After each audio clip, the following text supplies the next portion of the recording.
నమస్తే రమగారు. నమస్తే జయ. రమగారు, మనం లాస్ట్ టైం కూర్చున్నప్పుడు ఒక వీడియో చేశామండి అత్తగారుల గురించి. వాళ్ళ డామినేటింగ్ కానీ, వాళ్ళ బిహేవియర్ కానీ ఎలా ఉండాలి, ఎలా ఉండకూడదు అని ఒకళ్ళు మనకి ఒక క్వశ్చన్ రేస్ చేశారు. ఒక ప్రశ్నకి సమాధానంగా మాట్లాడాం. అయితే మీరు అప్పుడే అన్నారు, ఓన్లీ అత్తగారి గురించే మాట్లాడితే మిగతా వాళ్ళందరూ నా మీద పోట్లాడతారు జయ, కోడళ్ళు కూడా వాళ్ళు ఎలా ఉండాలి అనే విషయం మనం ఒక వీడియో చేద్దామని. సో ఆ టాపిక్ తీసుకుందామండి ఈరోజు. కోడళ్ళు వాళ్ళ బిహేవియర్ ఎలా ఉంటుంది, ఎలా ఉండాలి. ఇప్పుడు ఇవి అన్ని రకాలు ఉంటాయి జయ. మెతగ్గా ఉండే అత్తగారులు ఉన్నారు, డామినేటింగ్గా ఉండే అత్తగారులు ఉన్నారు. ఈ అత్తగారుల కాళ్ళ కింద పడి నలిగిపోయి జీవితాలు దుర్భరం చేసుకునే కోడళ్ళు ఉన్నారు. అత్తగారులను అసలు అన్నం కూడా పెట్టకుండా ఆస్తంతా ఓడలాక్కుని మొగుళ్ళని సొంతం చేసుకునే కోడళ్ళు ఉన్నారు. రెండూ ఉన్నారు. కాకపోతే మనకు సాధారణంగా కోడంటికం అన్న మాట మాత్రం మనం ఎక్కువగా వింటాం. అత్తగారులు కోడళ్ళని ఇబ్బంది పెడతారు అనేది మనం ఎక్కువగా వింటుంటాం, అదే వింటాం. అవును. ఇప్పుడు కోడళ్ళ బిహేవియర్ వల్ల చాలా బాధపడే అత్తగారులు కూడా ఉన్నారు. హింసని అనుభవించేవాళ్ళు, పారిపోయేందుకు వెళ్ళిపోయేందుకు ఇంకొక దారి లేక, వృద్ధాప్యానికి వచ్చేసి అనారోగ్యాలు వచ్చేసి ఎక్కడికి వెళ్ళేందుకు వేరే దారి లేక, ఉన్న ఒక్క కొడుకుని వదిలిపెట్టలేక, ఒకళ్ళు లేదా ఇద్దరే కదా ఈరోజు సంతానం. అవునండి. ఆర్థికపరమైన ఇబ్బందులతోటి లేదా అనారోగ్యాలతోటి లేదా ఏమిటంటే డిపెండెన్సీ, ఎవరి మీదైనా ఇండిపెండెంట్గా ఉండలేక చాలా క్లిష్టమైన పరిస్థితిని అనుభవిస్తూ కోడళ్లతో పాటే చచ్చినట్టు ఉండవలసిన పరిస్థితి ఉన్న అత్తగారులు కూడా కోకొల్లలుగా ఉన్నారు ఇవాళ రేపు. ఇవాళ రేపు ఆడపిల్లలందరూ ఇంచుమించుగా చదువుకుంటున్నారు, ఉద్యోగాలు చేస్తున్నారు. ఎంతో కొంత, చిన్నదో పొన్నదో ఏదో ఒకటి. ఈ ఉద్యోగాలు చేసే కోడళ్ళకి ఇంట్లో అత్తగారు ఉన్నారనుకో, తాము బయటికి వెళ్తారు, ఇల్లు అత్తగారు నడపాలి, మంచి చెడు మొత్తం ఆవిడే చూడాలి, వాళ్ళే చూసుకోవాలి. ఆ అమ్మాయి కొంచెం కొన్ని పనులు చేస్తుంది, ఏదో కొంత చేస్తుంది. కాకపోతే ఎట్లా చేస్తారంటే వీళ్ళు చేకేం చేస్తారు అనే ధోరణిలో బిహేవ్ చేస్తారు. చాలామంది ఆడపిల్లలకి తమ అమ్మ కరెక్టు, తమ అత్తగారు తప్పు. వాళ్ళ అమ్మ ఎన్ని తిట్టిపోసినా, ఎంత పెట్టకుండా చేసినా, తనని సరిగ్గా చూసినా చూడకపోయినా కూడా, అంటే ఆ తల్లికి ఆవిడ పరిస్థితి ఏదో ఉంటుంది, తల్లి ఇంపార్టెంట్. ఎన్ని రకాలు చేసినా ఏదో విసుకుందో, కసుకుందో, కేకలేసిందో, చిరాకు పడిందో అత్తగారు నచ్చదు. ఈవిడ మనిషే, ఈవిడికి ఇలాంటివి ఉంటాయి అని అనిపించదు. మన అమ్మ విసుకుంటే మనకు అలవాటుగా ఉంటుంది, అత్తగారు విసుకుంటే తప్పుగా ఉంటుంది. ఏమంటారు, ఈ ఊరికి ఆ ఊరు ఎంత దూరం, ఆ ఊరికి ఈ ఊరు కూడా అంతే దూరం. అవును. ఆ ఇంగితం లేకుండా పోతుంది చాలా మందికి. ఇవాళ రేపు అందరికీ ఉంటారు కదా. అంటే ఈ రోజుల్లో కోడళ్ళు ఇలా ఉన్నారు అని నేను అన్న చేయ, అది చాలా తప్పు. ఈ రోజుల్లో కోడళ్ళు కాదు, కోడళ్ళు ఏ రోజుల్లో అయినా ఉన్నారు ఇలాంటి వాళ్ళు. దాష్టికం చేసే అత్తగారులు అన్ని కాలాల్లో ఉన్నట్టే ఇట్లా పొగరుబోత్తనంగా ప్రవర్తించే కోడళ్ళు ఎంతమందో అప్పుడు ఉన్నారు, పాత రోజుల్లోనూ ఉన్నారు, ఇప్పుడు ఉన్నారు. అత్తగారులకి అన్నం పెట్టకుండా అరుగుల మీదకి తోసేసిన కాలం చూసాం మేము, మాకు తెలుసు అలాంటివి జరిగేవి ఇది వరకు. ఇప్పుడు కూడా అలాంటి పరిస్థితి ఉంది. ఇప్పుడు ఇంకా తెలివిగా చేస్తున్నారు, తెలివిగా చేస్తారు. తెలివిగా చేయటమే కాకుండా అత్తగారి బంగారం కావాలి, అత్తమామ సంపాదించిన ఆస్తులు కావాలి, అత్తగారు సపోర్ట్ చేయాలి తన్ని, కానీ తన రూపే నడవాలి. ఒక్క అక్షరం తేడా వచ్చినా సహించదు. ఆ రోజున మీరు ఇలా అన్నారు దగ్గర నుంచి మొదలు పెడతారు. మనం మనుషులం, ఇవి మనుషులకు అత్యంత సహజమైనది. మనకి మనిషి అవసరం ఉంది, మన పిల్లలకి పెద్దవాళ్ల తోడు కావాలి, మనకి ఇంట్లో ఒక మనిషి ఉండాలి, వీళ్లతో నేను కొంత సర్దుకోవాలి. పైగా నేను సంపాదించని, నేను ఏ రకంగానూ ప్రయత్నం చేయకుండా వచ్చిన ఆస్తి మీద నాకేం అధికారం ఉంది అనే ఆలోచనే ఉండట్లే. ఆత్మాభిమానం లేదు ఆడవాళ్ళకి. అంటే ఎలా ఆలోచిస్తారంటే నా భర్త, వాళ్ళ బిడ్డ, సో అది నాదే కదా అన్న ఆలోచన వస్తుంది తప్ప నాది కాదు అన్న ఆలోచన రాదు. నా భర్త, వాళ్ళ బిడ్డ, నా భర్తకి బాధ్యత లేదా? అది నా భర్త వాళ్ళ అమ్మా నాన్న చూడాలంటే నేను కూడా చూడాలి. అలా కాకుండా ఆస్తుల వైపు మాత్రమే ఆలోచన వచ్చేది నాది అని, కానీ బాధ్యత వైపు ఆలోచించలేకపోతుంటారు. ప్రధానంగా ఆడవాళ్ళకి ఏంటంటే వీళ్ళకి వెన్నెముక లేదు, ఆత్మాభిమానం లేదు, సిగ్గు శరం లేవు. సంపాదించని ఆస్తి మీద నీకెట్లా హక్కు ఉంటుంది? చిన్న పాయింట్ కదా, చాలా చిన్న పాయింట్. నువ్వు బాధ్యత తీసుకోవు, నీకు హక్కు ఎక్కడి నుంచి వస్తుంది? తీసుకోని బాధ్యత వెనకాల వచ్చే హక్కుని తీసుకుంటున్నారు అంటే మీకు వెన్నుపూస లేదు, వెన్నెముక లేదు, మనుషులు కాదు మీరు. ఇక్కడ ఇంకొక విషయం రమ్మగారు, మేము డబ్బిచ్చి కొనుక్కుంటున్నాం కదా నా భర్తని అనే ఆలోచన కూడా ఉంటుంది. ఎందుకు కొనుక్కుంటావు? మొగుడినే కొనుక్కో. అప్పుడు అత్తగారి ఆస్తులు ఎందుకు కొనుక్కుంటావు నువ్వు? అది మొగుడిని కొనుక్కో, నీకు అంత ఎక్కువగా ఉంటే. ఖచ్చితంగా అదే అదే ప్రశ్న. ఇప్పుడు నేను డబ్బిచ్చి ఈ ఇంటికి వచ్చాను, అలాంటప్పుడు నన్ను ఎందుకు చూడరు? మేమిద్దరం ఒకటే కదా, అతని ఆస్తి నా ఆస్తే కదా అన్న ఆలోచన ఇప్పుడు నీ వస్తుంది కదా. ఆస్తంతా అతనిది కాదు, వాళ్ళు డబ్బు ఇచ్చి వదిలించుకున్నారు మీ అమ్మ నాన్న, సరిగా చెప్పాలంటే. మరి ఇప్పుడు ఈ మాట వస్తే ఇది కూడా రావాలి కదా, అంతే. ఆ మాట వస్తే ఇది కూడా రావాలి. ఈ డబ్బు ఇచ్చాము అనే పాయింట్ అసలు పాయింటే కాదు జయ. ఇప్పుడు అసలు అలాంటి ఆలోచన లేదు. ఇప్పుడు చాలా ప్రధానమైనది ఏంటంటే అత్తవారిని బాధ్యత నువ్వు తీసుకోవు. ఓ ఇద్దరు పెద్దవాళ్ళదో ఒక పెద్దవాళ్ళదో బాధ్యత తీసుకున్నప్పుడు వాళ్ళ ఆస్తి తీసుకునే హక్కు నీకెక్కడిది అని నిన్ను నువ్వు ప్రశ్నించుకో. ప్రతి ఆడపిల్ల ప్రశ్నించుకోవాలి. ఇలా ప్రవర్తించే కోడళ్ళంతా క్వశ్చన్ చేసుకోవాలి. నీకే బాధ్యత లేదు, మర్యాద లేదు. వాళ్ళు సంపాదించిన ఆస్తి ఎలా తీసుకుంటావు నువ్వు? అది చెత్తబుట్టగా ఉంది నీకు. చెత్తబుట్టలో చేయి పెడతావా? పెట్టవే నువ్వు. ఇంకెక్కడ ఆలోచన రావాలి కదా, అది మార్చుకోవాలి. ఆ ఐడియాలజీ మారాలి, అది మార్చాలి. ఆడవాళ్ళలో ఈ రకమైన ధోరణిని ప్రధానంగా మగవాళ్ళు దీన్ని ఎంకరేజ్ చెయ్యకూడదు. అవునండి, ఎంకరేజ్ చేయకూడదు. నువ్వు మా అమ్మని చూడవు, మా అమ్మతో మాట్లాడవు, మా అమ్మ అంటే నీకు పడదు, మరి ఆవిడ సంవత్సరానికి ఒకసారి ఇచ్చే డబ్బు ఎందుకు? ఆవిడ ఒంటి మీద బంగారం ఎందుకు? ఆవిడ వెనకాల రాబోయే రేపొద్దున డబ్బులు ఎందుకు? ఆవిడ మనవళ్ళకి ఇచ్చుకుంటుంది, నీకు ఇవ్వదు. ఆవిడ తదనంతరం వస్తుంది మనవాళ్ళకి, నీకు కాదు. నువ్వు అందులో అనుభవించడానికి ఏ అవకాశం నీకు లేదు. ఇప్పుడు ఇవన్నీ ఆస్తులు వస్తువులు ఉంటే ఒక విషయం, లేని వాళ్ళ పరిస్థితి ఏంటి? లేని వాళ్ళ ఉన్న వాళ్ళకే చూడని పరిస్థితి ఉంది. అవును, నిజం. ఇప్పుడు లేకపోయినా కనీసం కొంత వయసు వచ్చే వరకు ఇంట్లో ఉన్న పెద్దవాళ్ళు ఆడో మగో పని చేస్తారు. అవును, పని చేసిన మనుషులకి కనీసమైన మర్యాద ఇవ్వవా నువ్వు? ఆ రకంగా చూసుకున్నా, ఆ రకంగా చూసినా కనీసమైన మర్యాద ఇవ్వాలి కదా. కనీసంగా వేళకి భోజనము, పడుకునేందుకు ఎంతో కొంత వసతి, ఇబ్బంది పెట్టకుండా ఉండటం. నీకు డిజేబుల్డ్గా అయిపోతారు కొంతమంది పరిస్థితులు, కరెక్ట్. అప్పుడు నువ్వు భరించలేవు. నీకు రాదా రేపొద్దున ఈ స్థితి? అది నువ్వేం అమృతం తాగి పుట్టావు కాదుగా. నీకు కూడా వృద్ధాప్యం వస్తుంది, నీకు కూడా ముసల్తనం వస్తుంది, నీకు కొడుకులు ఉన్నారు. రేపొద్దున ఈ అరుగు రేపొద్దున నీకు కూడా సంప్రాప్తిస్తుంది. ఈ ఓల్డేజ్ హోమ్ నీకు కూడా వస్తుంది. ఓల్డేజ్ హోమ్ రాదా నీకు? అప్పుడు ఇంకా సొఫిస్టికేటెడ్ హోమ్స్ ఉండవు, ఉంటాయి కదా. మనం ఒక వీడియో చేశాను అమ్మగారు, మీకు గుర్తుందో లేదో. అమ్మని కానీ అత్తయ్యని కానీ ఇంట్లో ఉంచుకున్నప్పుడు వాళ్ళకి ఓపిక ఉన్నంత వరకు మన పిల్లల్ని చూస్తారు, అంటే వాళ్ళ బాధ్యత అని మనం అంటాం. కానీ రేపొద్దున వాళ్ళు మంచాన్ని పడినప్పుడు వాళ్ళ వయసు కొంచెం పెరుగుతుంది, ఈలోపు మన పిల్లలు కూడా పెరిగిపోతారు, వాళ్ళు చూడాల్సిన అవసరం ఉండదు. అలాంటప్పుడు ఆ బాధ్యత మనం తీసుకోవాలనే కోణంలో ఒక వీడియో చేసాం. తీసుకోవాల్సిందే. అది నువ్వు బాధ్యత తీసుకుంటే రేపొద్దున నీ బాధ్యత తీసుకునేందుకు తర్వాత తరం తయారవుతుంది ఒకటి. లేదా నువ్వు అసలు ఎవరి బాధ్యత మీద ఉండవలసిన అవసరం లేని పరిస్థితి ప్రకృతి నీకు కల్పిస్తుంది. నువ్వు బాధ్యత తీసుకోవు, ఇర్రెస్పాన్సిబుల్. నువ్వు మనిషిగా ఉండడానికి కూడా పనికిరాం, మనం మనుషులుగా కూడా పనికిరాం. అవునండి, నువ్వు అత్తమామ బాధ్యత తీసుకో, నీ పిల్లలు నీకు పంచ ప్రాణాలు. అబ్బో అసలు మామూలుగా కదా, మా అత్తగారు మా ఆయన్ని బాగా పెంచలేదు, నేను అద్భుతంగా పెంచుతానంటావు. తాత బొచ్చ తరతరాలు జయ, దాన్ని తప్పించుకోలేం మనం. అవునండి, నువ్వు అద్భుతంగా పెంచిన నీ కొడుకు రేపొద్దున ఏ కోడలకో దొరుకుతాడు. నీలాంటి బ్యాడ్ ఐడియాలజీ ఆ అమ్మాయికి కూడా ఉంటుంది. ఇది ఎక్కడో చోట కట్ చేయొద్దు. నీ తరంలో నువ్వు మార్చు, కనీసం నీ తరంలో నువ్వు మారిస్తే నువ్వు ఈజీగా చేస్తావు జయ. నేను ప్రతిసారి మా అమ్మ గురించి చెప్తుంటాను నీకు. మా నాయనమ్మ తాతగారు పోయిన 10వ రోజున పడిపోయారు.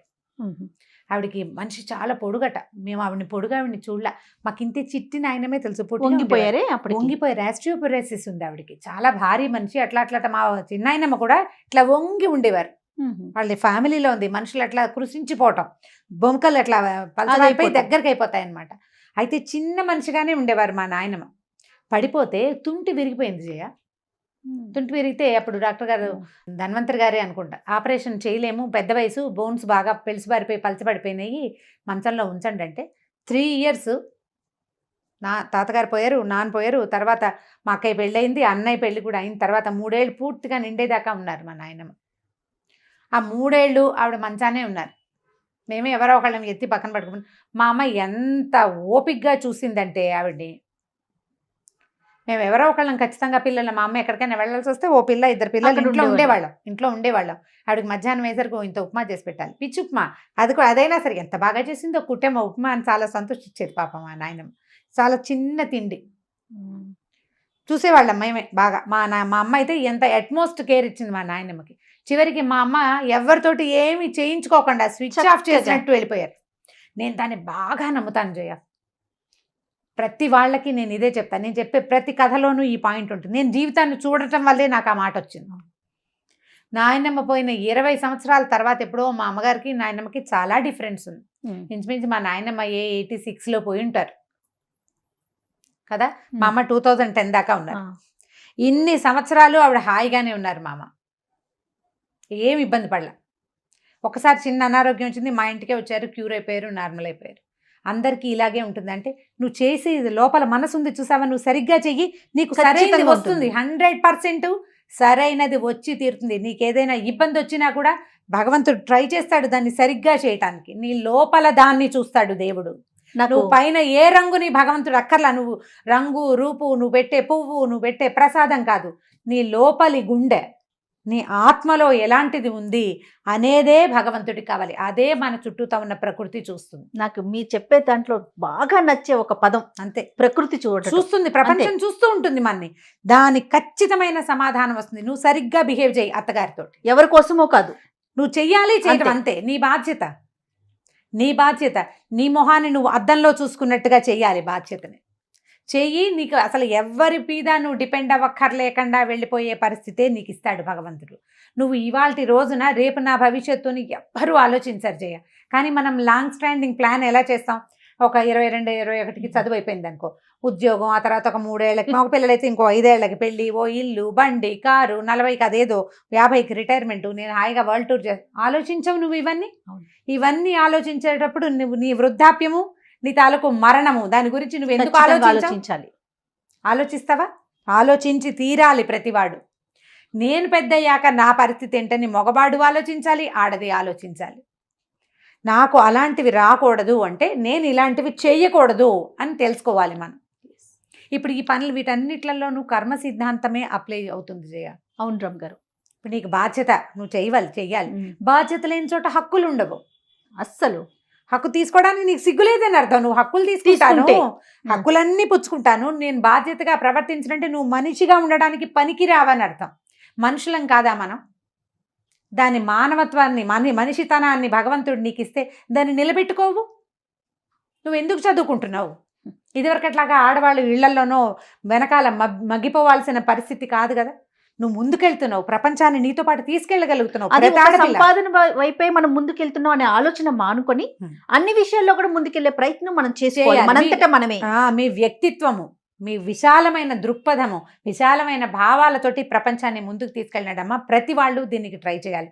మీ ఫ్రెండ్స్, మీ కజిన్స్, మీ సిస్టర్స్ ఎవరైనా ఇట్లాంటి దుష్ప్రవర్తన ఉంటే ఇది చేయొద్దని చెప్పే స్వతంత్రాన్ని తీసుకోండి. ప్రతి వాళ్ళు చెప్పకూడదు కదా, అందరూ చెప్తారు. ఆడవాళ్ళు అసలు ఇంకొకరితో చెప్పించుకునే పరిస్థితిలోకి వెళ్లకుండా ఉంటే బాగుండా అనిపిస్తా ఉంటుంది. వెళ్లకుండా ఉండాలి. మీ అత్తగారితో సరిగ్గా ఉండు, ఇల్లు బాకలు సరిగ్గా చూసుకో, నీ బాధ్యతను నువ్వు నెరవేర్చు అనే మాట నువ్వు ఎవరితోటైనా చెప్పించుకోవాల్సి వచ్చిందంటే, నీ మొహం మీద మచ్చ ఉందని ఎవరైనా చెప్పాలా? నీకు అద్దం చూసుకుంటే తెలీదు నీకు? జీవితాన్ని అద్దంగా చేసుకోండి అమ్మా. ప్రతి వాళ్ళు కూడా మన జీవితం మనకి అద్దంగా ఉండాలి. మనని మనం హాయిగా చూసుకోగలగాలి.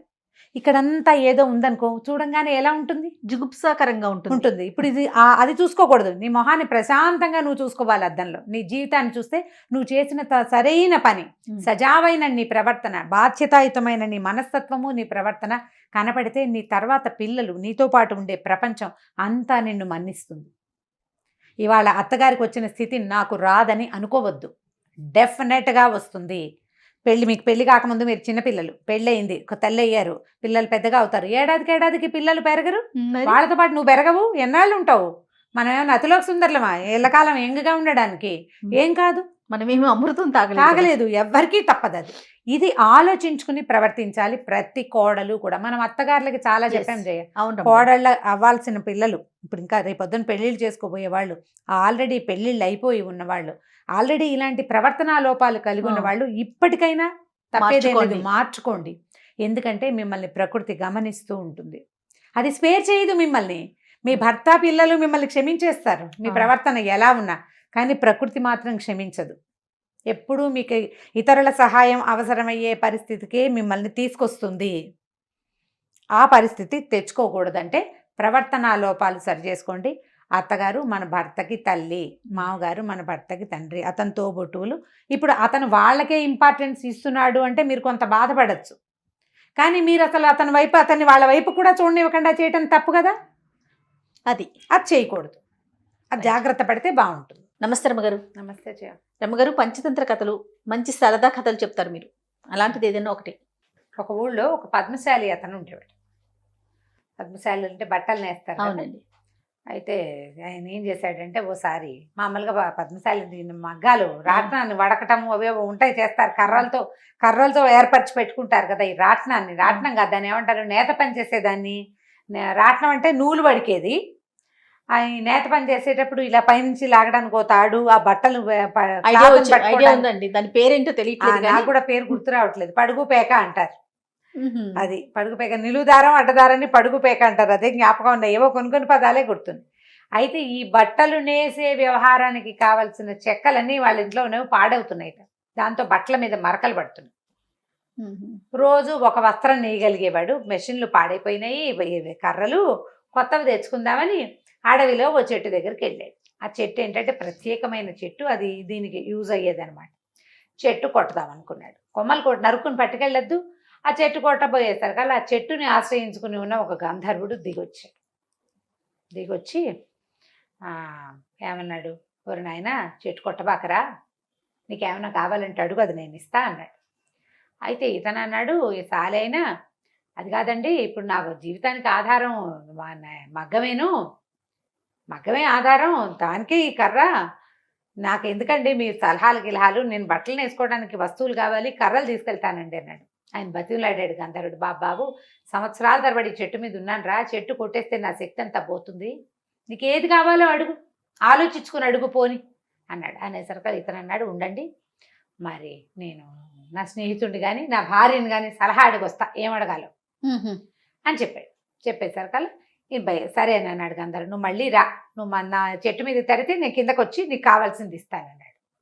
వెళ్ళేసరికల్లా ఈయనకున్న స్నేహితుడు ఎవరు, ఒక మంగలి బార్బర్. ఆ బార్బర్ దగ్గరికి వెళ్ళి ఎరనైనా ఫలానా ఒక చెట్టు, ఆ చెట్టు కొట్టేపోయాను, మరి అంత చెట్టులో ఒక గంధర్వుడు ఉన్నాడు, ఆయనేమో నీకేం కావాలో అడగరా నాయన ఇస్తానంటున్నాడు, ఏమడిగితే బాగుంటుందో సలహా చెప్పన్నాడు. అనేసరికల్లా ఇతను అన్నాడు, మంగళతను, చక్కగా ఈ దేశానికి రాజు అయిపోవాలని కోరుకోరా, రాజు అయిపో, పోళ్ళు ధనం ధాన్యం అన్నీ ఉంటాయి, ప్రజలంతా నీ మాట వింటారు, చక్కగా ఏ పని కావాలంటే ఆ పని చేయించుకోవచ్చు హాయిగా, రాజు అయిపో, రాజుని చేయమని కోరుకో సలహా ఇచ్చాడు ఈయన ఆలోచించుకుంటున్నాడు. సరే మా ఆవిడని కూడా అడుగుతాను రా అన్నాడు. మంగళ అన్నాడు, ఆడవాళ్ళకి ఏం తెలుస్తుందిరా నాయన, ఆడవాళ్ళకి ఏం తెలుస్తుంది చెప్పు, ఆ అమ్మాయికి ఏం తెలుసు, ఏదో వంట వండుతుంది, పిల్లల్ని పెంచుతుంది, నువ్వు ఏదో 10 రూపాయలు తెస్తే పావలా ఖర్చు పెట్టి ₹1 దాచిపెట్టి అంతే చేస్తుంది, ఆడవాళ్ళకి తెలియదురా ఇలాంటివన్నీ, మనమే ఆలోచించుకోవాలి. నేను నీకు ఇంత మంచి సలహా చెప్పాను, రాజు అయిపోయే సలహా ఎవడైనా చెప్తాడా, స్నేహితుడు చెప్తాడు రా, ఫ్రెండ్ ఒకడే నిన్ను రాజుని చేయాలనుకుంటాడు, నా ఫ్రెండ్ ఎప్పుడు కింగ్లో ఉండాలని కోరుకుంటారు స్నేహితులు అన్నాడు. అనేసరికల్లా అలా కాదురా, నిజమే నువ్వు చెప్పావు, కానీ మా ఆవిడని కూడా అడగని, పాపం రేపొద్దు నేను రాజు అయితే రాణి అయ్యేది నువ్వు కాదు, నా భార్య కదా, పాయింటే కదా, మంచి భర్త అండి, చాలా మంచి భర్త వాడు, నువ్వు రాజుగారి ఫ్రెండ్వే అవుతావు, రాణి అయ్యేది నా భార్య, ఆ అమ్మాయికి ఏమి ఇంట్రెస్ట్ ఉందో ఒకసారి అడుగుతాను రా అన్నాడు. సరే నీ ఏడుపు నువ్వు ఏడమన్నాడు ఆయన. నేను పోయి రాజుగారు, ఈ రాజు అవ్వాల్సినటువంటి ఈ సాలైన భార్య దగ్గరికి వెళ్ళాడు. ఏమే ఆ చెట్టు ఫలానా చెట్టు కొట్టబోయాను, గంధర్వుడు ఒక ఆయన దేవుడిలాగా ఉన్నాడు వచ్చాడు, ఏం కావాలో కోరుకోమన్నాడు, నా ఫ్రెండ్ ఉన్నాడే ఫలానా మంగళవాడు, వాడేమో రాజు అయిపోవని కోరుకోరా, రాజు అవ్వమని అన్నాడు. అనేసరికల్లా ఈవిడంది, వాడు బాగుందా, రాజు అయితే ఎన్ని కష్టాలండి, ప్రజలందరినీ రాజే చూసుకోవాలా, ఈ ప్రజలకి ఓ పనే సత్రాలు కట్టించాలి, చెట్లు నాటాలి, చెరువులు తవ్వించాలి, మంచి చెడు మొత్తం ఎన్ని చూడాలి పనులు. రాజులైతే ఎందుకు వచ్చిన పనులండి, ఏదో రాజరికం, మనకి దిక్కుమాల రాజరికం. ఒక పని చేయండి, మీరు రోజు ఒక వస్త్రం నేస్తున్నారు 2 చేతులతోటి, ఒక్క వస్త్రం నేస్తే మనకు ఆహారానికి సరిపోతుంది, ఏదో పావలా దాచుకుంటున్నాం రోజు. ఇంకో 2 చేతులు ఉన్నాయనుకోండి మీకు, 2 వస్త్రాలు నేస్తారు, ఒక వస్త్రం డబ్బులు వాడుకుంటాం, 2వ వస్త్రం డబ్బులు మిగిలిపోతాయి చక్కగా. ఓకే, మరి ఇప్పుడు 2 చేతులతో ఒక మొహంతో పని చేయటం కుదరదు, అందుకని 2 మొహాలు, ఒక మొహం ఎక్స్ట్రా, జత చేతులు ఎక్స్ట్రా అడగండి. ఇంకో మొహము ఒక జత చేతులు ఉంటే ఈ మొహము ఈ చేతులు ఒక బటన్ వేస్తాయి, రెండో మొహము రెండో చేతులు ఇంకో బటన్ వేస్తాయి. ఆ బటన్ ఏమో అమ్మేసుకుందాము, ఈ బటన్ ఏమో దాచేసుకుందాము డబ్బులు. ఒకటి వాడుకుందాం, ఇంకోటి దాచుకుందాం. వచ్చిన డబ్బులు. అనగానే ఎంత ఐడియా! వాడికేం తెలుసు, పిచ్చి వెధవా, నా భార్యకి తెలిసినంత ఎవరికైనా తెలుస్తుందా అని ఈయన పోయి ఆ గంధర్వుడిని అడిగాడు, అయ్యా నాకు ఇంకొక తల ఇంకో జత చేతులు ఇవ్వండి అన్నాడు. అలాగే అన్నాడు గంధర్వుడు. వీడి తల పక్కన టింగమని ఇక్కడ ఒక తల వచ్చింది, ఈ 2 చేతులతో పాటు ఇంకో 2 చేతులు వచ్చినాయి. ఈ 4 చేతులు 2 మొహాలతోటి ఈయన ఊళ్ళోకి నడిచి రాగానే జనాలు హడిలిపోయారు, వీడెవడో రాక్షసుడు వస్తున్నాడు అని. రాక్షసుడు మరి రాళ్ళు వేసి కొట్టేశారు. రాబా. ఈవిడ చెప్పబోయింది, అయ్యో 2 మొహాలు 4 చేతులు ఉన్నవాడు నా మొగుడేనని.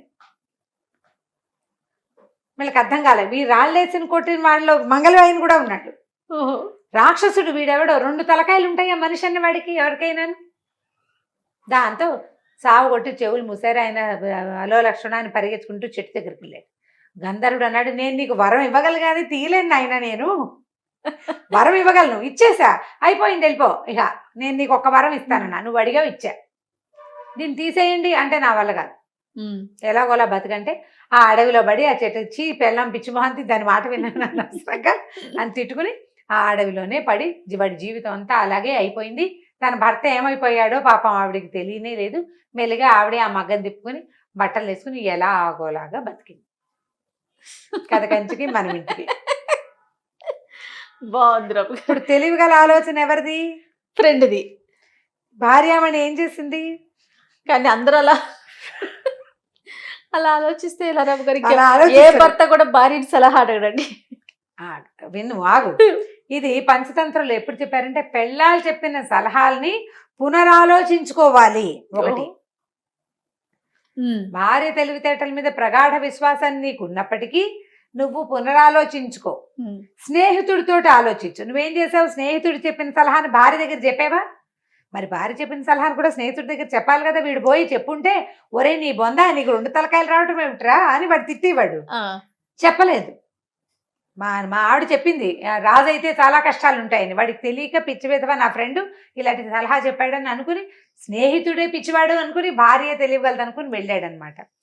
భార్యని కాదు, ఎవరైనా సలహా చెప్తే పునరాలోచన చేయాలి ఖచ్చితంగా. దాని మీద ఆత్మ విమర్శ చేసుకుని ఎవరిదైనా సలహా తీసుకుని అప్పుడు ప్రయత్నం చేయాలి. లేనిపోని అంటించుకుంటే వదలవు, దిగవు, అప్పుడు కష్టం వస్తుంది అనమాట. ఇది సరదా కథేనమ్మా. ఆడాళ్ళందరూ ఇలాంటి సలహాలే చెప్తారని నేను అనకూడదు, నేనేమో సలహాలు చెప్పే పొజిషన్లో ఉన్నాను కదా. అంతే, సరదా కదా. సరదా చాలా కథ. బాగుంది. రైట్. నమస్తే రమ్మగారు. నమస్తే జయ. రమ్మగారు, మనం గతంలో 2 జన్మల కథలు కొన్ని చెప్పుకున్నాం, ఒకటి చెప్పుకున్నట్లున్నాం. అలాంటివి ఇంకేమైనా ఉన్నాయండి?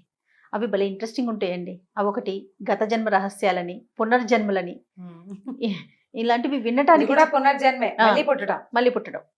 పూర్వం రత్నాధిపుడని ఒక రాజుగారు ఉండేవాడు. ఒక దీవికి రాజు, చాలా పెద్ద దీవి. అయితే ఏంటంటే ఈయనకట చుట్టుపక్కల అన్ని రాజ్యాలు జయించేయాలి, అందరూ రాజకన్యల్ని వివాహం చేసేసుకోవాలి, అలాంటి కోరిక. చాలామంది రాజకన్యలతోటి వివాహం కావాలి, చాలా రాజ్యాలు తన కైవశం కావాలి. విష్ణుమూర్తిని బాగా ధ్యానించి ప్రార్థించేవాడు ఈ విషయం కోసం, ఈ విషయం గురించి. విష్ణుమూర్తిని ప్రార్థన చేశాడు చాలా కాలం. ఒక రకమైన తపస్సులాగా నిత్య పూజ జరిపితే ఒకనాడు విష్ణువు ఆయన అనుగ్రహించాడు. ఏం చెప్పాడంటే, నాయన ఒక శ్వేతరశ్మి అని ఒక ఏనుగు ఉంది, నా అనుజ్ఞతోటి నీకు ఇచ్చాధారి అంటే ఎప్పుడు కావాలంటే అప్పుడు ప్రత్యక్షమయ్యేలా అంటే ఒక ఏనుగుని నీకు కానుకగా ఇస్తాను. నువ్వు ఆ ఏనుగుని ఎక్కి ఏ రాజ్యానికి వెళ్తే ఆ రాజు నా యొక్క ప్రేరేపణతోటే తన కూతుర్నిచ్చి నీకు వివాహం చేస్తాడు, నీకు కప్పాలు చెల్లించి నీకు లోబడిపోతాడు అని వరం ఇచ్చాడు. వరం ఇస్తే అతనికి బ్రహ్మాండమైన తెల్లని ఏనుగు, 4 దంతాలు ఉన్నది, ఐరావతంలాగా కనపడే ఒక ఏనుగు, శ్వేతరశ్మి అనే ఏనుగు మబ్బుల్లో నుంచి దిగి వచ్చేసింది దీనికోసం. అది ఏనుగుని అధిరోహించి తిరిగేవాడు. ఒక్కొక్క రాజ్యాన్ని జయించాడు. ఎంతమందో రాజుల్ని జయించేశాడు, అందరూ ఒప్పేసుకున్నారు. 80,000 మంది రాజుల్ని జయించి 80,000 మంది రాజకన్యకల్ని వివాహం చేసుకున్నాడు ఇతను. 80,000 మందితోటి ఏం చేశాడు, ఎలా చేశాడు, సంసారం వాళ్ళతో ఎలా జాగ్రత్త పెట్టాడు, కొట్టు చావకుండా ఎలా చేశాడు, అసలు ఎలా గుర్తున్నారు ముందు? అవన్నీ అడగద్దు. ఓకే. అయితే ఏమైంది, ఈ 80,000 మంది భలే హాయిగా చాలా సంతోషంగా చాలా గొప్పగా విశేషంగా జీవించాడు ఆయన. అయితే ఒకసారి ఏమైందంటే ఈయన దాంతో ఒక జైత్రయాత్ర ముగించి నగరానికి వస్తుండగా, నగరానికి బయటే ఇంకా నగర ప్రవేశం చేస్తూ ఉండగా ఒక పక్షి చాలా పెద్దది అది ఏం చేసిందంటే ఈ ఏనుగుని తలపై ముక్కు పెట్టి గుచ్చేసింది. అంటే మామూలుగా పైన పక్షులు ఎగురుతుంటాయా, తల మీద తన్నేస్తుంటాయి, కొడుతూ ఉంటాయి. అవునండి. ఓ పక్షి దీనిని కుంభస్థలం మీద గుచ్చింది. గుచ్చేసరికి ఈయన ఏం చేశాడు, గబగబా అంకుశంతో పక్షిని తోలాడు. కానీ సరిగ్గా దానికి ఎక్కడ తగిలిందంటే ఆ దెబ్బ, ఆ ముక్కు దెబ్బ అమిత వేగంతో వచ్చింది. పెద్ద గండభైరుండ పక్షి, చాలా బరువైనది. ఒక అశనిఘాతంలాగా తగిలేసింది ఏనుగుకి. తగిలేసి గుడ్లు తేలేసేసింది. ఏనుగు పడిపోయింది కింద. ఇక తిప్పుకోల, స్పృహలోకి రాల, ఒక రకమైన మూలుగు, కదలిక లేదు, చాపచొట్లాగా పడిపోయి ఉంది. ఈయన ఎంత ప్రయత్నం చేసినా ఏనుగుని స్వస్థత పరచలేపాడు. భగవద్దత్తమైన ఏనుగు అది ఎందుకు పడిపోయిందో ఈయనకు తెలియలేదు. అక్కడి నుంచి వారా వీరా ఎంతమందినో పిలిచి అడిగాడు ఏం చెయ్యాలి. ఇంకా ఊరు దాట్లా, ఊళ్ళోకి వెళ్ళే అవకాశం లేదు. ఊరు బయటే, ఇది అంటే నగర ద్వారాల బయటే జరిగింది. అప్పుడు తాంత్రికులు, కర్తాంతికులు వాళ్ళని వీళ్ళని అందరినీ పిలిస్తే వాళ్ళు ఏమన్నారంటే, మహాపతివ్రత హస్తస్పర్శ తగిలితేనే ఇది లేస్తుంది, ఇది దైవికమైన ఏనుగు. ఆ పక్షి కొట్టిన చోట దాని ప్రాణం తలుపు దీని మీద తగిలింది. పతివ్రత ఎవరైనా ఆ ఏనుగుని ముట్టుకుంటే ఇది లేస్తుందంటే ఈయన ఉంటే మనకేం కొదవ పతివ్రతలకి, 80,000 మంది లేరు నా భార్యలు. అలాగని భార్యల్ని రప్పించాడు. 80,000 మంది రాజకుమార్తెలు అంటే 80,000 మంది మహారాణిలు, రాణులంతా ఒక్కొక్కళ్ళు విడివిడిగా వచ్చి ఏనుగుని కావలించుకున్నారు. కదలిక లేదు. వాళ్ళు సిగ్గుపడ్డారు. ఈయన తల ఎక్కడ పెట్టుకోవాలో తెలియని స్థితికి వచ్చేసాడు. ఇంతమంది రాణిలో ఒకటి పతివ్రత లేదు, ఈయన కర్మకి పాపం ఎవరు లేరు. ఒక్క భార్య కూడా పతివ్రత కాదు. సిగ్గుతో చచ్చిపోవాలనిపించింది ఈ రత్నాధిపుడికి పాపం. ప్రపంచానికి తెలిసిపోయింది చూడు, ప్రపంచం తెలుసుకుంది ఇది వీళ్ళ పతివ్రతలు కాదు అన్న విషయాన్ని. ఆయన చాలా సిగ్గుపడ్డాడు. ఆ సమయంలో హర్షగుప్తుడనే ఒక వ్యాపారస్తుడు ఈ నగరానికి వస్తున్నాడు వ్యాపారం కోసం. ఆయన ఈ పరిస్థితిని తెలుసుకుని ఏమన్నాడంటే, అయ్యా నా దగ్గర ఒక పని చేసే ఆవిడుందండి, నాకు దాసురాలు, నాకు సహాయంకురాలుగా వస్తుంది నేను ఎక్కడికైనా వెళ్తే. ఆమె పేరు శీలవతి, మహాపతివ్రత. ఆమె ముట్టుకుంటుందండి మీ ఏనుగునంటే. ఈయన ఏమంటున్నాడంటే 80,000 మంది మహారాణులు అయ్యారు, ఇక శీలవతి ఎవతో వస్తుంది, సరే రాని నాయన అన్నాడు. ఇంకేం చేస్తారు, ఏదో ఒక ప్రయత్నం చేయాలి. ఆ శీలవతి వచ్చి కాళ్ళు చేతులు కడుక్కొని వచ్చి నమస్కరించి ఈ శేతరశ్మిని ముట్టుకునేసరికల్లా లేచింది ఏనుగు. లేచి నిలబడింది, మెల్లిగా తిప్పుకుంది. రాణులు సిగ్గుబడి నగరంలోకి వెళ్ళిపోయారు. ఈయన రత్నాధిపుడు ఢామని చాపచొట్టగా పడ్డాడు ఈవిడి కాళ్ళ మీద. మా తల్లి నీ వల్లే నా ఏనుగు బతికింది అని చెప్పి తర్వాత ఏనుగును స్వస్థతపరిచి నగరంలోకి తీసుకెళ్ళిపోయాడు. ఆ తర్వాత ఏం చేశాడంటే రత్నాధిపుడు ఈ శీలవతిని మంచి చేసుకుని ఏమన్నాడు, అమ్మ మీ వంశానికి చెందిన వాళ్ళు ఎవరైనా, మీ కుటుంబానికి చెందిన వాళ్ళు ఎవరైనా చక్కటి పెళ్ళి ఉంటే చెప్పు, నేను పెళ్లి చేసుకుంటాను అన్నాడు. ఈయనకి 80,000 మంది మీద విరక్తి పుట్టింది. పతివ్రతల కోవ, శీలవతి మహాపతివ్రత. ఏనుగు చూపించింది కదా దానికి తార్కాణము. ఆవిడ చెల్లెల్లో, ఆవిడ ఆడపడుచు కూతురునో మేనమావ కూతురునో చేసుకుంటే వాళ్ళ వంశంలో పోలికలే వస్తాయి, వాళ్ళ వంశం అంతా పతివ్రతలుగా ఉంటారని భావించి అడిగేసరికల్లా శీలవతి ఏమందంటే, అయ్యా మాది తామ్రలిప్తి నగరం అండి, మా చెల్లెలుంది, పిల్ల పేరు రాజదత్త, మీరు కావాలంటే మా చెల్లెల్ని వివాహం ఆడుతురు, కానీ వివాహ యోగ్యమైన వయసులోనే ఉంది పిల్ల అని చెప్పింది. ఈయన ఏం చేశాడు, వెంటనే ఆ హర్షగుప్తుని ఈ శీలవతిని తన శ్వేతరశ్మి ఎక్కించుకుని ఏనుగు మీద కొంతమంది పరివారంతో ఆ తామ్రలిప్తి నగరానికి వెళ్ళాడు. వెళ్ళి పిల్లని చూసి పెళ్లి కుదుర్చుకున్నాడు. ముహూర్తాలు పెట్టేయడానికి కార్తార్థికులు ఏమన్నారు, అయ్యా ఇది సమయం కాదండి, ఈ సమయంలో మీరు కనుక వివాహం చేసుకుంటే మీ భార్య అసతి అయ్యే అవకాశం ఉంది, పతివ్రత కాకపోయే అవకాశం ఉంది, కాబట్టి ప్రస్తుతానికి ఆగండి కొన్నాళ్ళు అంటే ఆయన నేను ఆగలేను అన్నాడు. నేను ఆగలేను, వెంటనే చేసేసుకోవాలి, పెళ్ళి అయిపోవాల్సిందే ఇప్పుడే ఈ ముహూర్తానికి, కాకపోతే అసత అవుతుందని అనుమానం ఉంటే అసలు ఆ పిల్లకి రెండో మనిషి కనపడకుండా చేస్తాను నేను. పరాయి మగవాళ్ళు ఎవరైనా ప్రవేశిస్తే కదా ఆ పాతివ్రత్యం భంగం అయ్యేది. అసలు ఆ అవకాశం లేకుండా చేస్తా అని చెప్పి ఏం చేశాడు, ఈ పిల్లని పెళ్లి చేసేసుకుని ఆ రాజదత్తని ఏనుగెక్కించుకుని తన ఇంటికి తీసుకొచ్చేసి తను ఉండే ఊరికి చాలా దూరంగా సముద్రంలో ఉన్న ఒక రత్నాల దీవిని ఈ అమ్మాయికి నివాసంగా చేశాడు. అదొక దీవి. పడవేసుకుని వెళ్తే కానీ మామూలు డింగి పడవలు అవి కుదరవు, పెద్ద పెద్ద నౌకలే వెళ్తాయి అక్కడికి. తను మాత్రమే వెళ్ళేలాగా ఏర్పరిచి ఆ అమ్మాయికి బోళ్ళంత మంది సైనికుల్ని, ఆడాళ్ళనే బోళ్ళంత మంది పరివారాన్ని, సేవకుల్ని ఏర్పరిచి, అన్ని ఆడంగులే, వేరే మగంగుల్ని లేకుండా చేసేసాడు. ఇప్పుడు ఏంటంటే ప్రమాదం రాకుండా ప్లాన్ చేసుకున్నాడు. కాదండి, ఇంత ప్లాన్ చేసుకునే బదులు ఆగొచ్చు కదా కొన్ని రోజులు. ఒక్కొక్కళ్ళకి ఆగలేనితనం ఉంటుంది జయ. పిచ్చి పాడుగాను వాడి పిచ్చితోటి అలా చేశాడు పాప. సరే ఏమైంది, చక్కగా అన్ని ఏర్పరిచాడు. ఆ అమ్మాయిని అక్కడ ఉంచాడు. వారానికి ఒకసారి 2 సార్లు తను వస్తూ ఉండేవాడు భార్య దగ్గరికి. అయితే ఒకనాడు ఏమైంది, ఓ రోజు రేపొద్దున్నే తెల్లవారుజామున వెళ్ళిపోవాలంటే ఆ అమ్మాయి ఆ తెల్లవారుజామున భర్తను వదిలిపెట్ట, ఉండు నాకు తీరలేదు నువ్వు అంటే, అతను అప్పుడప్పుడు వస్తున్నాడు. ఉండిపో నేను ఒక్కదాన్నే ఉండలేకపోతున్నానని బాగా బతిమలాడి. ఆయన ఏమన్నాడు, ఎందుకు రేపు రాను, మళ్ళీ ఒక్క రోజుకి వచ్చినప్పుడు ఈసారి 4 రోజులు ఉంటా అని, అక్కడ అవసరమైన పని ఉంది, రాజకార్యం ఉందని ఆ పిల్లని వదిలిపెట్టి బయలుదేరాడు. ఈ భర్త వెళ్ళిపోయాడు, నౌకలో పడి వెళ్ళిపోయాడు. ఈ అమ్మాయి ఆ గేటు బయట నిలబడి ఆ నౌకలకేసే చూస్తోంది. ఇంతలో ఏమైంది, ఈయన ఇటు వెళ్ళాడు, అటువైపు నుంచి ఆ సముద్ర తీరం నుంచి ఒక కుర్రాడు నడిచొచ్చాడు. అతను ఎవరా ఏమిటా అని అడిగింది. అతను ఏంటంటే ఏదో ఒక ఊరు నుంచి బయలుదేరాడు పడవలో. ఆ పడవ కాస్త బోల్తా పడింది. ఇతను అంటే నీళ్ళల్లో ఎట్లా మునిగి ఇక్కడికి చేరాడు. చక్కటి వయసులో ఉన్న కుర్రాడు. రత్నాథ్ ఇప్పుడు కొద్దిగా పెద్దవాడు. ఈ కుర్రాడు ఈ అమ్మాయికి అనురూపమైన వయసు ఉన్నవాడు. దాంతో ఈ అమ్మాయి ఏం చేసింది, రారా నాకు అతిథిగా ఉండుగాని అని చెప్పేసి లోపల తీసుకెళ్తుంది. రాణి గారు, ఆవిడని కాదనే వాళ్ళు ఎవరు అక్కడ, అంతా ఆవిడ ఇష్ట ప్రకారమే సాగుతుంది. ఆవిడికి మంచి చెడు శుద్ధులు చెప్పే జనం ఎవరు లేరు అక్కడ. ఆ కుర్రాడిని తీసుకెళ్ళి చక్కగా వాడికి బట్టలు అవి మార్పించి, స్నానం చేయించి, బట్టలు మార్పించి, శుభ్రంగా తాగడానికి తినడానికి అన్ని ఏర్పాటు చేసి, మంచము పక్క ఒకవాడికి ఒక గది ఏర్పాటు చేసి అతనితో పాటు ఆ గదిలోకి వెళ్ళిపోయింది అమ్మాయి. ఏకాంతం, భర్త లేకపోవటం, అక్కడ తన మాట కాదనే వాళ్ళు ఎవరూ లేకపోవటం, తనకి అరుదుగా దొరికినటువంటి ఈ అవకాశంతో ఆ అమ్మాయి కాస్త అతనితో స్పెండ్ చేయటం మొదలుపెట్టేసి ఒక్కరోజు గడిచింది. ఈయన రత్నాధిపుడు వెనక్కి వచ్చి తన భార్యతోటి ఏకశయ్యాగతుడై ఉన్న ఈ కుర్రాన్ని చూసేసరికి మండిపోయింది అతనికి. ఇదేమిటి, ఎవడరా నువ్వు అని కొట్టాడు. వాడు ఏదో విషయం చెప్పుకున్నాడు. ఆ పూటంతా చాలా గిజాటుగా ఉండి ఏం చేశాడంటే వాడిని మళ్ళీ ఓడెక్కించి పంపించేసి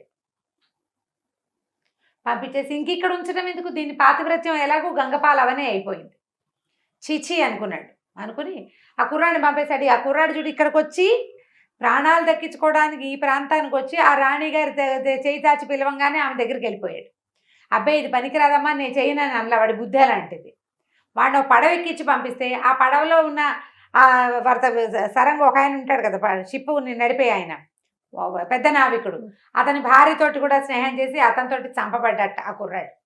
వాడికి మరణమే, వాడి క్యారెక్టరే ఇంకా అట్లా. ఇతను ఏం చేశాడు, ఈ రాజదత్తని ఇక్కడి నుంచి తీసుకొచ్చేసి తన నగరానికి తెచ్చాక అతనికి ఏమనిపించిందంటే, ఇదేమిటి నాకు ఈ కర్మ, 80,000 మంది రాజకుమార్తెలు వీళ్ళైపోయారు, పతివ్రతలు కాదని నలుగురు ముందు తెలిపింది, నా బతుకు బయటపడింది. ఇది కావాలని శీలవతి చెల్లెలని మహాపతివ్రతల కోవకు చెందిందని తీసుకొచ్చి ఇంత జాగ్రత్తగా ఎక్కడా కనబడకుండా దీంట్లో ఎలాగంటే రామచిలక ప్రాణం లోపల ఎక్కడో పెట్టిన రామచిలకలో పెట్టినట్టుగా దాచిపెట్టినా కూడా దీని పాతివ్రత్యం పాడైపోయింది. ఎందుకు నాకు ఈ తపస్సు ఏమిటి, నాకు ఇదేమిటి రాజ్యం ఏమిటి, నేను రాజుతనం ఏమిటి, నాకు ఇదేం వద్దనిపించేసింది, వద్దని వెళ్ళిపోదాం అనుకున్నాడు. సన్యాసం పుచ్చుకోవాలి, నేను తపస్సు చేసుకుంటాను, నేను ఇంకా అసలు ఉండను వీళ్ళ దగ్గర అని చెప్పి తన రాజ్యాన్ని 4 భాగాలు చేశాడు. తన సంపదని శీలవతికి ఒక పెద్ద ముక్క ఇచ్చేశాడు, రాణులకి కొంత ఇచ్చేసి ఆ రాజదత్తను వదిలిపెట్టి బయలుదేరిపోయాడు. శ్వేతరశ్మిని ఎక్కి బయలుదేరాడు. ఆయన ఇట్లా నగర ద్వారం దాటేసరికల్లా ఈ శ్వేతరశ్మి మృంగుమని మాయమైపోయి ఒక బ్రహ్మాండమైన ఆకారంలో ఉన్న ఒక దివ్య పురుషుడు అక్కడ కనపడ్డాడు. అందరు ఆశ్చర్యపోయారు, ఏమిటిది, ఎవరు, ఎక్కడ ఏమిటి అని ఆశ్చర్యపోయేసరికల్లా అతను ఏం చెప్పాడంటే, నేను ఒక గంధర్వుడిని, మేమిద్దరం అన్నదమ్ములం. అయితే నా పేరు సోమప్రభువు, మా అన్నయ్య పేరు దేవప్రభువు. ఆయనకి రాజదత్త కాదు కానీ రాజనిక, రాజశ్రీ అలాంటి పేరున్న ఒక భార్య ఉంది. మహాప్రీతి మా అన్నయ్యకి తన భార్య అంటే, ఆమెను వదిలిపెట్టేవాడు కాదు. అయితే ఒకసారి మేము భగవత్ ప్రార్థన కోసం ఒక దేవాలయానికి వెళ్ళి మేమంతా గంధర్వులం కదా, ఒక చోట కూర్చున్నాం, సంగీత సాధన చేసి దేవుడికి సంగీతాలాపన చేసి భగవత్ సేవ చేస్తారు. ఆ సంగీత సాధన చేస్తూ ఉండగా రాజవతిట పేరు, రాజవతి, ఆమెకేసే చూస్తున్నట్ట సిద్ధుడు ఆ సంగీతానికి చూస్తుండేసరికల్లా ఈ అసూయాపరుడైనటువంటి దేవప్రభు అనే మా అన్నయ్య, ఏమిటి నా భార్యకేసి అదే పనిగా చూస్తున్నావని చెప్పి కేకలేశాడు. దాంతో సిద్ధుడి కొళ్ళు మండిపోయింది. అవురవరా, నీ భార్యకేసి చూడటం ఏమిట్రా, నీకు ఇంత ఈర్ష్య ఏమిటి, ఇంత అసూయ ఏమిటి? ఆ అమ్మాయి వెపిస్తే నీ భార్య సౌందర్యానికి నేను లోబడిపోయినట్ట, సంగీతం కోసం ఆమెకేసి చూస్తున్నాను, నువ్వు ఇంత ఈర్ష్యాలు, నీకు గంధర్వయోనిగా ఉండకూడదు, నువ్వు ఇట్లా ఉండకూడదు, ఎవరైనా నీ భార్యకేసి చూస్తేనే ఆమె పాతివ్రత్యం పోతుందని నీ దుర్బుద్ధి ఉంది చూడు, ఈ బుద్ధి వల్ల నువ్వు మానవ జన్మనెత్తు అన్నాడు. అనేసరికల్లా ఇంతలో ఏమైంది, పక్కనే కూర్చున్నాడు సోమప్రభు తమ్ముడు, ఈయన చిన్న తెల్ల ఏనుగు బొమ్మ ఉంది అతని చేతిలో, ఆటకి తెచ్చుకున్నాడు. ఆ ఏనుగు బొమ్మనైతే ఆ సిద్ధుడికేసి విసిరి కొట్టాట, మా అన్నయ్యని శపిస్తావా? విసిరి కొట్టేసరికల్లా, అవురా, అన్నకి తగ్గిన తమ్ముడు వీడు, ఇంత పొగరు ఉంది, నీ ఏ బొమ్మతోటైతే నన్ను కొట్టావో అదే తెల్ల ఏనుగుగా నువ్వు మారిపో, భూలోకంలో పుట్టు నువ్వని శపించాడు. దాంతో ఈయన వీళ్ళు బతిమలాడుకున్నారు, మమ్మల్ని రక్షించమని. అనేసరికల్లా ఆయన ఏమన్నాడంటే, ఈ మాత్సర్యానికి, ఈ రకమైన అసూయాపరత్వానికి నీకు ఖచ్చితంగా శిక్ష పడవలసిందే, భూలోకంలో పుట్టు, 80,000 మందిని వివాహం చేసుకుంటావు, కానీ జన సమూహంలో నీ భార్యలు పతివ్రతలు కాదనే విషయాన్ని నీకు తెలుసుకుంటావు. ఏ భార్యను చూసుకుని నువ్వు ఇంత ఈర్ష్యాగ్రస్తుడివి, అసూయాగ్రస్తుడివి అయ్యావో, ఆ భార్య పరపురుషుడితోటి కలిసి ఉండగా కంటితో చూస్తావు నువ్వు, అప్పుడు కానీ నీకు బుద్ధి రాదు. ఆ తర్వాత నీకు వచ్చిన ఆ వైరాగ్యం వల్ల అప్పుడు నీకు శాప విమోచనం కలుగుతుంది. నువ్వు ఎప్పుడు స్త్రీలని నువ్వు రక్షించకూడదు, మగవాడు స్త్రీలని రక్షించడు, స్త్రీయే స్త్రీని రక్షించుకోవాలి. ఆమె సద్గుణ సంపన్నగా ఉండాలి అని నువ్వు జాగ్రత్త పడ్డం కాదు, నేను సద్గుణగా సంపన్నగా ఉండాలని స్త్రీ భావించాలి. మగవాడు కాచి కాపాడి మొదట తండ్రి, తర్వాత భర్త, ఆ తర్వాత కుమారులు స్త్రీని రక్షిస్తామని అనుకోవటం చాలా పొరపాటు. నాకు రక్షణ, నేను రక్ష అని వాళ్ళు భావిస్తేనే వాళ్ళ పాతివ్రత్యము, వాళ్ళ సౌశీల్యము నిలబడుతుంది. ఎవరైనా చూస్తేనే ఏదో అయిపోతుందని నువ్వు అనుకుంటే అది చాలా తప్పు, అది చేయకూడదు. ఇలాంటి గుణం కలిగి ఉన్న మానవుల యొక్క లక్షణం ఇది. నేను రక్షించి కాచి కాపాడతాను, ఎవరు నా పెళ్ళాం వైపు చూడకూడదు లాంటి భావనలు మనుష్య భావనలు. అదే వాళ్ళ నాశనానికి కారణం. నువ్వు అలా మారిపోమని ఆయన శాపం ఇచ్చాడు.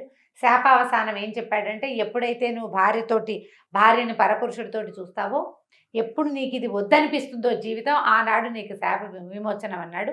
అంచేత నాకు శాప విమోచనమైంది, నేను సోమప్రభువు, ఈయన మా అన్నయ్య దేవప్రభువు అని చెప్పేసరికల్లా ఆయనకి మొత్తం జ్ఞాపకం వచ్చింది. ఈ ఈయనకి రత్నాధిపుడికి జ్ఞాపకం వచ్చి, ఓహో, అయితే నా భార్య రాజదత్తే, ఆనాటి రాజవతి. వెంటనే తన భార్యను కూడా పిలిపించుకున్నాడు అతను. ఎవరు? శీలవతి చెల్లిని. శీలవతి చెల్లి, తన భార్య ఆవిడే కదా. ముగ్గురు కలిసి గంధర్వులుగా మారిపోయి తమ లోకానికి వెళ్ళిపోయారు. మొదట గంధర్వులుగా ఉన్న వీళ్ళు ఈ ఈర్ష్యాపరత్వము, అసూయాపరత్వము, తన భార్యను ఎవరు చూడకూడదు అనే ఒక దిక్కుమాల గుణంతో మానవులుగా జన్మించవలసి వచ్చింది. జన్మించి ఎలాంటి అవమానం పొందాడు అతను? వీడి పెళ్ళాం పతివ్రతలు కాదు, వీడి భార్యలు అంటే ఎంత చిన్నతనం. 80,000 మంది. అది అదే 80,000 మంది, మళ్ళీ మామూలు వాళ్ళు కాదు, రాజకుమార్తెలు. కావాలని చేసుకున్న శీలవతి చెల్లెలు కూడా శీలవతి కాలేదు చివరికి.